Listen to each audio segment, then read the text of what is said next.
We're so glad you could join us for yet another episode of The Catholic View for Women, where we give you news and views from a truly Catholic perspective. I'm Teresa Tomeo, along with, of course, Astrid Bennett Gutierrez from Vida Initiative, and also Janet Morana from Priests for Life and the Silent No More Awareness Campaign and Defending Life here on EWTN. And let's not forget our pastoral advisor, the one, the only, Father Frank Pavone. This is really a great episode. Right. We're entitling this a vocation journey, and I love it. When God closes one door, he opens another. And I think in all of our cases, in our own stories and journeys, how our vocations changed from something completely different. Completely different. If you would have told me 20 years ago that I'd be doing Catholic TV and radio, I would have told you, I don't know what you're drinking, but I'd like some of it, because that certainly wasn't my plan for my life. But this is actually a friend of yours, Astrid, as a very powerful vocation story. I'm blessed to be at a wonderful parish in Southern California at St. Peter Chanel Hawaiian Gardens, and staffed by the wonderful Oblates of the Virgin Mary. And so there's amazing families there. And I had a chance to meet Marianne Soratorio-Dyogi, who is a wonderful young wife and mother, wonderful woman, faithful Catholic, and she teaches Creighton Model NFP at our parish. Wow. She's a beautiful chastity speaker, along with her husband. They both do chastity talks, and they have 4 wonderful children. But I got to know recently a little more about a vocation journey that she had, where it's just amazing, the mystery of God's ways. You really have to trust. So her vocation journey took an interesting turn, and just to see how she handled it is quite amazing. We had a chance to interview her when we were in California together, Janet and I. So we had a chance to listen to her story, and we're going to share that in a clip that we have ready for you. Okay, can't wait to hear it. So after I was diagnosed, I was actually on the search for what I would do with my life. I left the vocation part up to God, whether I was going to remain single, which I was totally fine with, or he was going to bring someone into my life to marry. The only thing I was sure of was that I still wanted to be a teacher. That was the only thing that I was sure of. And so at the time, I knew it was difficult for me to remain a classroom teacher, teaching 8 hours a day and working obviously past that to continue with the job. So I ended up getting a part-time campus minister job and part-time teacher at Bourbon Day High School here locally. What ended up happening was that the Lord brought into my life an amazing man who is an athletic trainer. So he works in sports medicine. And it was interesting because we had common ties in college, but I had no idea who he was. So when he walked into my life and contacted me, I was kind of taken aback because he seemed just really special. There was just something about him. And to make a long story short, when he finally made the decision that he wanted to start a courtship with me, I sent him to my spiritual director. And my spiritual director is probably one of the strictest priests that walk this planet. His name is Father Ed Broom. Many of you know him through various programs or whatnot, but I knew that if anybody was going to be able to get past Father Ed, that he would be worth considering marriage because my dad was no longer around since he had passed away when I was 18. So I sent Gary to go talk to Father Ed.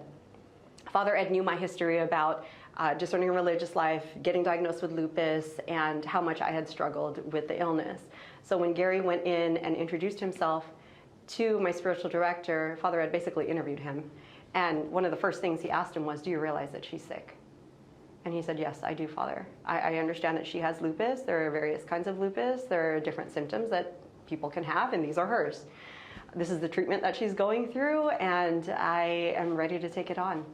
And Father Ed asked him, he said, "Do you realize also that she may pass away before you do, that this may become debilitating, you may have to take care of a bedridden wife. Are you ready for that?" And he said, "Absolutely, yes, I am." And after that conversation, a week later, I had met with Father Ed, and I asked him, so what did you think of Gary? And he was singing his praises. Absolutely. He was so grateful that my future husband was approaching his vocation as well as sacrificial. My youngest sister had always been very protective of my heart. And I remember her standing in the parking lot of church with me before Mass saying, "You know what? My prayer for you is that the Lord sends you someone who will love you the way Jesus loves the church." And during our courtship, during our engagement, after we got married, that's exactly what I experienced with my husband. And I am so grateful to God that he sent me someone who not only understood my spirituality, he understood my personality, but he could also take care of my body in the way that he looks out for me and how much I'm doing, because I tend to get overambitious and do too much. He'll help me slow down. He'll make sure I eat, sleep, you know, the basics. And so really, people ask me, how do you do it? We have 4 children together. And with lupus, there's also a high risk of miscarriage. So not only do I have my 4 children, I have 4 children in heaven. So it's been quite a journey for us. However, when we get that question, how do you do it? Of course, I say it's by the grace of God, but I always look to my husband and say, this man right here has been such a gift and such a blessing. I would not be able to do it without him. It's great teamwork. Really, truly it is.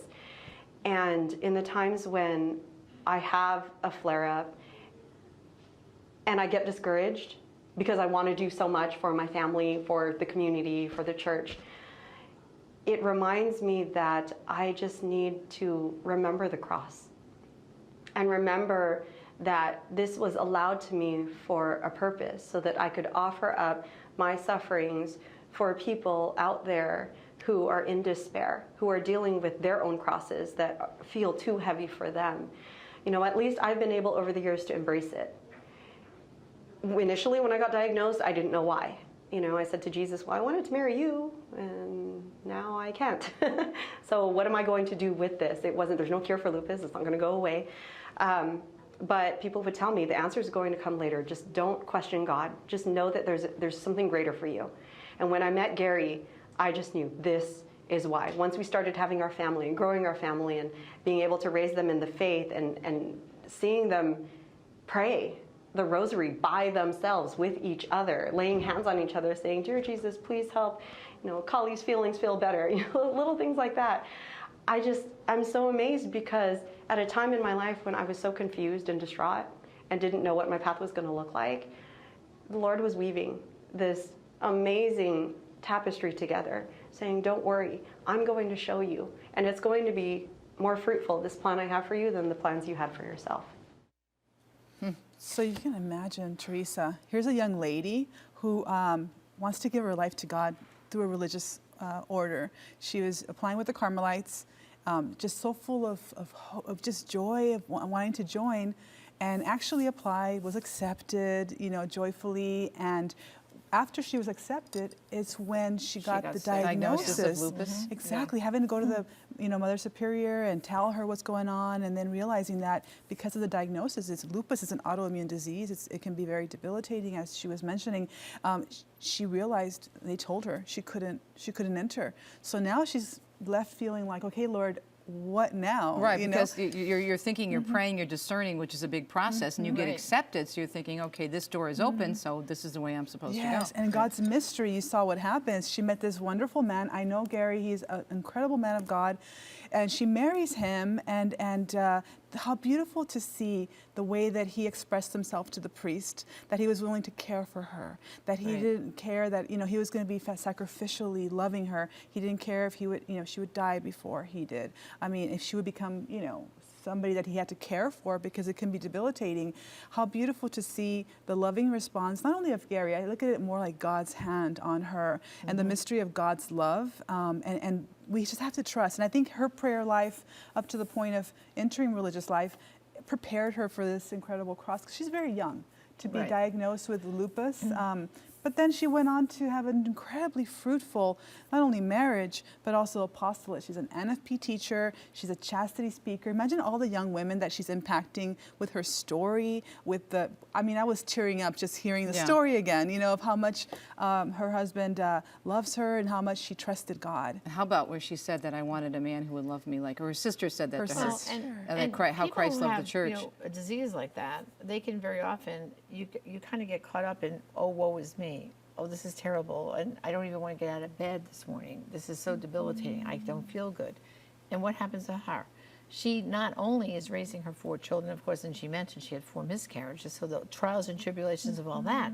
But then, like you're saying, Astrid, she pours herself out to others by going and teaching chastity classes, NFP classes. That's all time-consuming, tiring, and draining, emotionally draining, emotionally right? Because draining, you're putting yourself out there, right? And yet she's doing that in a joyful way. Yes. It's like she's grateful for every day God is giving her, and she's making the most of it. And it kind of it speaks to some of us that say, gee, I don't have lupus, thanks be to God. I don't have these other illnesses, and what am I doing to serve him? Yeah. Have you ever what heard am people, I doing? You know? people say that an illness can be a gift? An illness can be a gift. I think, wow, that's amazing. And I follow her on Facebook, so I see her posts, and she shares everyday things, everyday joys. She's very grateful, and she also is very honest about the struggles she has. But you always see how her faith, informs her everyday life. And for me, it's extremely inspiring to see what God is doing in her life. So it's just, it's part of the gift of being Catholic, is having that understanding of suffering.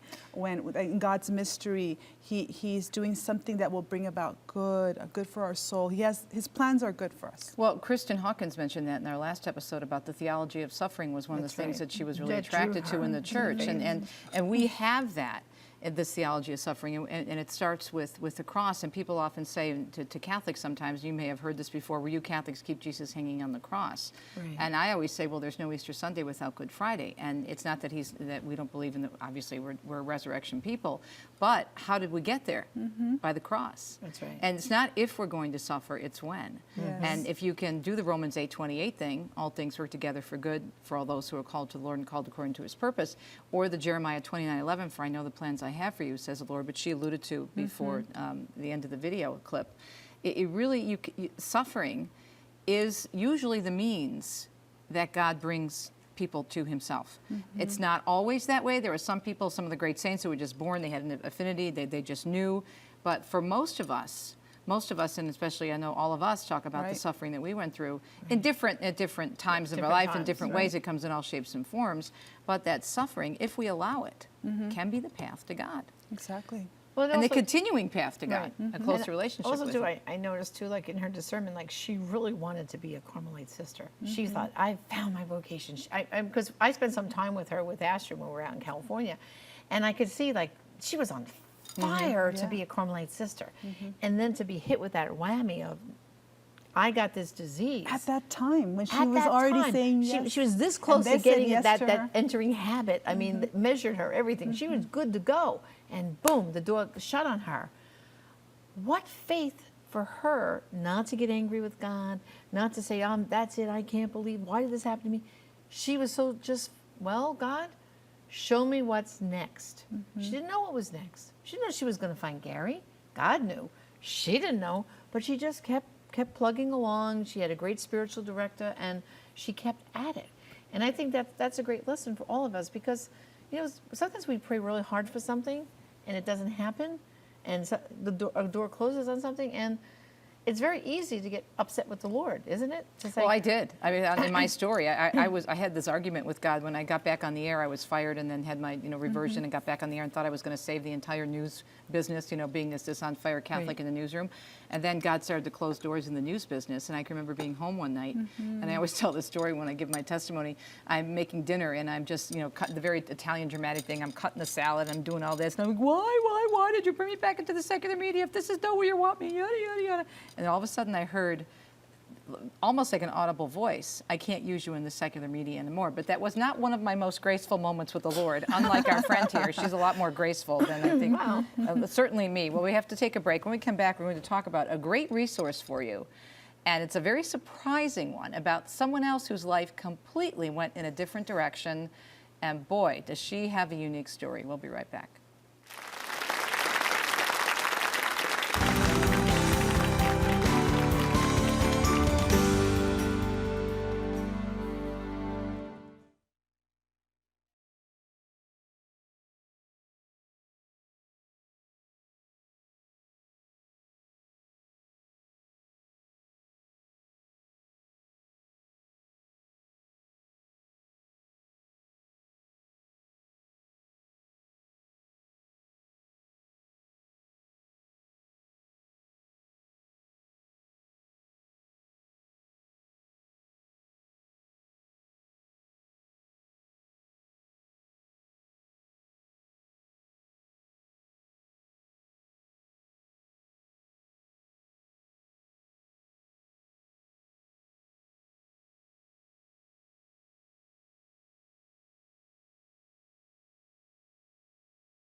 Welcome back. Teresa Tomeo, Janet Morana, and Astrid Bennett Gutierrez on the Catholic View for Women, talking about the vocation journey and how when God closes one door, he opens another door, a huge window, a picture window, multiple doors, because that's the kind of God he is. You He have to loves us so trust. much. Exactly. Absolutely. But what a story from your friend Marianne. And I know you had a very interesting turn of events in your life as well. I mean, listening to her story, it's very similar in some ways to my personal journey. When I was getting to know my faith better, I fell in love with, stories of the saints, and I wanted to do what they were doing. So I looked into religious life, and I actually did find a beautiful order that I loved, and I applied, and I was accepted. I was so thrilled, and I was working to pay off my loans.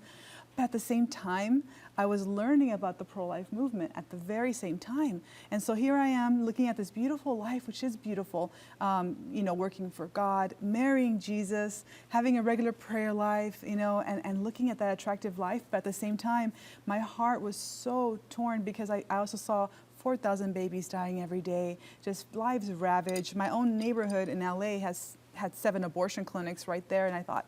And I would wake up every morning thinking about how I could help, what I can do. So the Lord called me to pro-life, but I said, Lord, I went through all this expense too. It's time, expense, and then the joy of being accepted, but seeing that he's calling you somewhere else. And 15 years later, I mean, I'm so grateful. Yeah. Doing things that I didn't like to do, public speaking, I don't like to teach, I don't like any of those things, but for the babies, you're willing to do these But things. God doesn't waste his time. So don't you does think not. that training and all that prayer life and the discernment has helped you now in the pro-life It's movement? the Sure. best preparation. I Yeah. recommend everybody should do vocational discernment and really open your heart to God. And then it creates a habit of prayer because every day you're discerning. Every day you're discerning God's will. Yeah, absolutely. And Dominic, they always told him when he was in formation, he's been a deacon now 4 years almost, they told him that you really don't have the answer until the very last day when you're being ordained and the bishop is laying those hands on you, because you're discerning all the way up through that formation process. And trusting. And too. trusting. Is this for me, Lord? Is this where you want me? Is this where you want me? Well, speaking of, formation, it's kind of funny. People kid around that Priests for Life, we get these guys come to work with us for a period of time. And actually, there's 2 gentlemen. They went on a discernment retreat considering priesthood with Father Pavone. And they said, well, while we're paying off our loans and getting ready to possibly enter seminary, we'd like Father to come work for you because, they were on fire about the pro-life movement. And we said, sure. So 2 gentlemen, one is Andrew Smith, the other is John For Goodness, came to work for Priests for Life around the same time. And the first thing that happened was Andrew, I sent him off on a conference down in Louisiana, New Orleans, a big pro-life conference to represent Priests for Life and staff our exhibit. And simultaneously, Karen Garnett, who is head of the Respect Life Committee over at Dallas, sent their youngest person who's head of their youth outreach, Jacqueline, to the same conference to represent the Dallas Pro-Life Committee. Well, the 2 of them met there.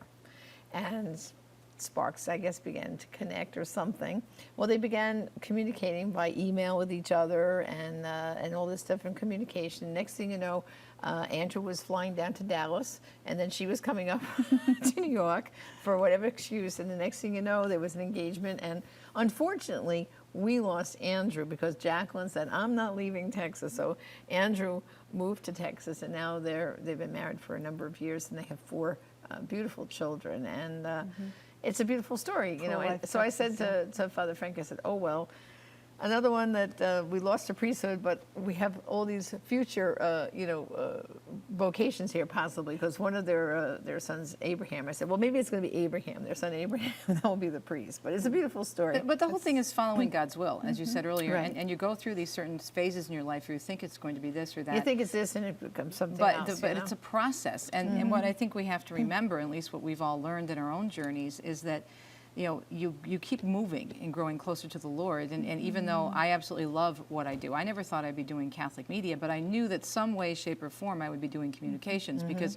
there's no way I'm going to be turning into an accountant or something like that. Because when we were first married, I used to say, I can't be overdrawn, I still have checks left. You know what I mean? So it would never be anything that's opposite to because that's my gift is the gift of gab. So God's going to use those gifts that he plants in you. It may be used differently, and it may be on a different path, but it's a constant, okay, Lord, where do you want me? Am I still in the place that you want me today? Well, both of these men, the other gentleman was John For Goodness, who ended up marrying Elisa who worked, actually Lisa DiStefano, Anthony DiStefano's sister, worked with us, and the two of them ended up marrying. Actually, they're living out in California and have 3 children. But both of these gentlemen, both Andrew and John, had developed a beautiful prayer life. They prayed the divine office because they were considering priesthood. But they've taken that prayer life into now their marriage and That's into huge. their family That's life. huge. And into their family life and with their children. You know, that prayer is the most important thing. And you can see the way the children are, you know, at mealtime, throughout the day. It just prayers are important, Mass is important, the church is important to them. So although they didn't follow that road to priesthood, God had a different plan for them. They're raising up beautiful, beautiful, faithful Catholic children. They have beautiful marriages. And if you just keep asking, I don't get Right. this, you know, I'm and not even if you're not as sure. graceful as your friend, if you just keep asking the Lord, Right. saying, you know, I'm really struggling with this. I don't get it. I thought I was following your will. I was doing everything that you said that I was hearing in prayer. You just keep moving and you just keep trusting. Yes, Yeah. yes. Absolutely. And I want to talk, if we have a few minutes, about one of the resources, Janet, that you're going to mention a little bit later this is on. great. This book is amazing in terms of a great, great story and following God's will. It's called The Ear of the Heart, which is actually a quote from St. Benedict. St. Benedict talks about listening with the ear of the heart and hearing God with your heart as opposed Right. to just, you know, audio visually. But it's written by Mother Dolores Hart. Mother Dolores Hart is a Mother Superior living out in the East Coast in her order. And the interesting story is, those of you who aren't our age, you probably don't remember this movie, but she was a famous actress, and she had just really hit the pinnacle of success in the 50s and early 60s. And it was Dolores Hart, and she was a beautiful, beautiful young actress, and she was going places. I mean, she was really moving up in Hollywood, and everyone thought she was going to be the next Audrey Hepburn or Lauren Bacall. I mean, that's the kind of path she was on. And she actually played, I think it was Claire of Assisi in one of her roles, and she was very drawn to the Catholic Church, and she had the opportunity to go out and stay at this convent on the East Coast, and that's when she felt God calling her to the religious life. And she starred in one of the most popular movies. It was like one of those chick flicks of the late 50s, Yeah. early 60s. Paula Prentice, George Hamilton, Connie Francis, Dolores Hart, and it was called Where the Boys Are. Oh, I remember that. Remember that Where movie? the Yeah, and it boys was one are, of those yeah. those classic chick films, and Chick they still flicks, play yeah. it usually Yeah. around spring break. You know, I can hear the theme song now in my she head. played a young woman who really was very dignified and didn't get caught up in all the. Of course, it was much less than it is now, but Right. didn't get caught up in all of the attitude that was down there at spring break and the craziness. And she maintained her dignity, and in the end, she wins the real good-looking guy of the movie, George Hamilton. They kind of go off in the sunset, but that was probably one of her last. She started a couple of movies with Elvis, but she fell in love with the Lord. And when people asked her, she's done a number of interviews, and there was a special documentary on her life. She was actually engaged. She broke off her engagement, and her fiance never married. But they remained friends. They remained friends, and he would come and visit her. And it's such a beautiful story, but she always says to just keep discerning and follow the ear of your heart. Yeah. I've heard her speak at, Yeah, at she's great. conferences. It's a very inspiring It's story remarkable. just to She's hear like a her. Hollywood actress. Oh, I mean, yeah, had and she's everything actually the world says involved you should in, have or could she's have. on one of the boards. I forget what the actual board is. Maybe it's the Motion Picture Association, where she still talks to people in Hollywood about movies, and she Beautiful. reviews movies, and she's gone to a couple of events.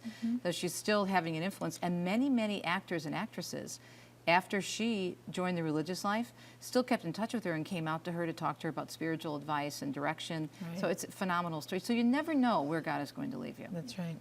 Well, I just want to remind everyone, speaking of the Lord. Speaking of the Lord and reminders, as Mother Angelica used to say, we like to keep those holy reminders around our home.